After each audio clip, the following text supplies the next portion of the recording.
మహబూబ్ నగర్ జిల్లా కేంద్రంలోని పోలీస్ మైదానంలో మంత్రి జూపల్లి కృష్ణారావు జాతీయ జెండాను ఎగురవేశారు. ఈ సందర్భంగా పోలీస్ శాఖ వారు మంత్రి జూపల్లి కృష్ణారావుకు వందన సమర్పణ నిర్వహించారు. అనంతరం ఆయన మాట్లాడుతూ కాంగ్రెస్ ప్రభుత్వం అధికారంలోకి వచ్చిన తర్వాత ఉచిత కరెంటు, మహిళలకు ఉచిత బస్సు సౌకర్యంతో పాటు ఎన్నో సంక్షేమ పథకాలు అందిస్తున్నామని పేర్కొన్నారు. ఈ కార్యక్రమంలో జిల్లా ఎస్పీ జానకితో పాటు జిల్లా కలెక్టర్ విజయేంద్రియ, మహబూబ్ నగర్ పార్లమెంట్ సభ్యురాలు డికే అరుణ, శాసనసభ్యులు శ్రీనివాసరెడ్డి తదితరులు పాల్గొన్నారు.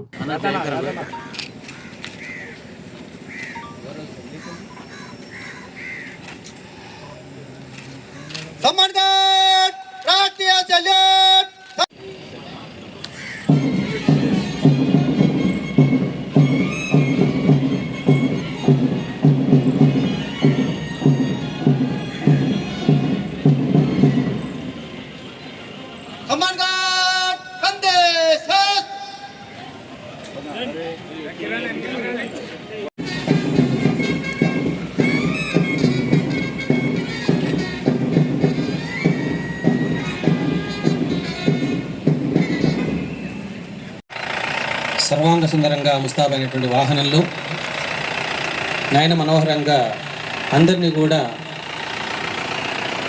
పలకరిస్తూ శుభాకాంక్ష తెలియజేస్తూ కార్యక్రమం ఇచ్చేసినటువంటి చిన్నారుల హుసైనయ్య గారి ఆధ్వర్యంలో జ్ఞాన పార్టీ శ్రావ్యంగా సంగీతానంలో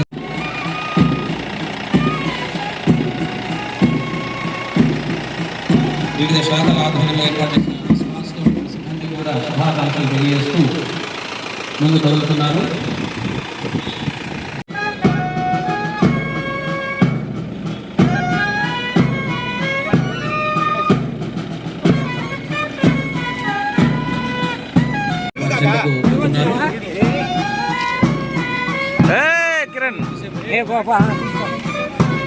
పోలీస్ పటాలాలు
వందే మాతరం, వందే మాతరం, వందే మాతరం, వందే మాతరం. రెపరెపలాడే ఆ జెండాకి సగర్వంగా సెల్యూట్ చేస్తా ఉన్నాను.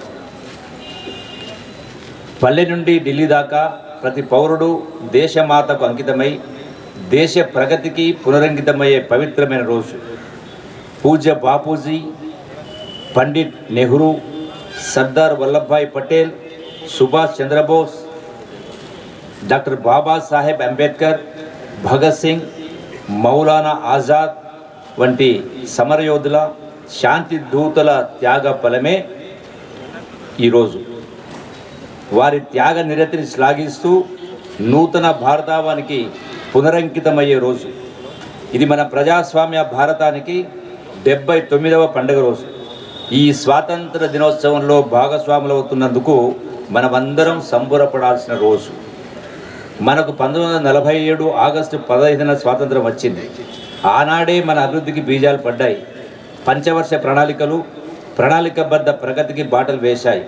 ప్రపంచ పటంలో అత్యంత వేగంగా పురోభివృద్ధి సాధిస్తున్న దేశాల సరసన మన దేశం నిలిచింది. అదే తరహాలో రాష్ట్ర అభివృద్ధికి బాటలు పడ్డాయి. ప్రజల ఆకాంక్షలకు అనుగుణంగా వర్గాల సమాజ సంక్షేమానికి ప్రాధాన్యమిస్తూ ప్రభుత్వ మన్ననలను పొందుతుంది. కొత్త ప్రభుత్వం అధికారం చేపట్టి 2023 డిసెంబర్ 9వ తేదీ నుంచి మహాలక్ష్మి పథకాన్ని అమలు చేసింది. 6 గ్యారెంటీలో భాగంగా ఆర్టీసీ బస్సులో మహిళలకు ఉచిత ప్రయాణం సదుపాయం కల్పించింది. జిల్లాలో ఇప్పటికి దాదాపు 2.28 కోట్ల మంది మహిళలు ఈ పథకాన్ని వినియోగించుకున్నారు. దీని ద్వారా మహిళలకు 106 కోట్ల రూపాయలు లబ్ధి చేరింది. తెలంగాణ ప్రభుత్వం ప్రజాపాలనలో భాగంగా ప్రవేశపెట్టిన మహాలక్ష్మి పథకం ద్వారా ఎల్పిజి గ్యాస్ సిలిండర్ 500 రూపాయలకి ఇవ్వడం జరుగుతుంది. పేదలు ప్రతి ఒక్కరికి సొంత ఇంటి కల నిజం చేయాలని రాష్ట్ర ప్రభుత్వం భావిస్తూ ఉంది. ఈ లక్ష్యాన్ని సాధించే క్రమంలో ఇందిరమ్మ ఇళ్ల పథకాన్ని రాష్ట్ర ప్రభుత్వం అమలుపరుస్తుంది. ఈ పథకం కింద ప్రతి నియోజకవర్గంలో 3,500 గృహాలు నిర్మించడం జరుగుతుంది. ఒక్కొక్క ఇంటికి రూపాయలు 5 లక్షల చొప్పున 100% సబ్సిడీతో అందించడానికి నిర్ణయించబడింది. ఇంటి స్థలం ఉన్నవారికి మొదటి విడతలో ఇల్లు మంజూరు చేశాం. జిల్లాలో ఇప్పటి వరకు 11,035 ఇండ్లు 552 కోట్ల రూపాయల అంచనా విలువతో మంజూరు చేయడం జరిగింది. ఇప్పటి వరకు 6,568 ఇండ్ల పనులు కూడా మొదలు కావడం జరిగింది.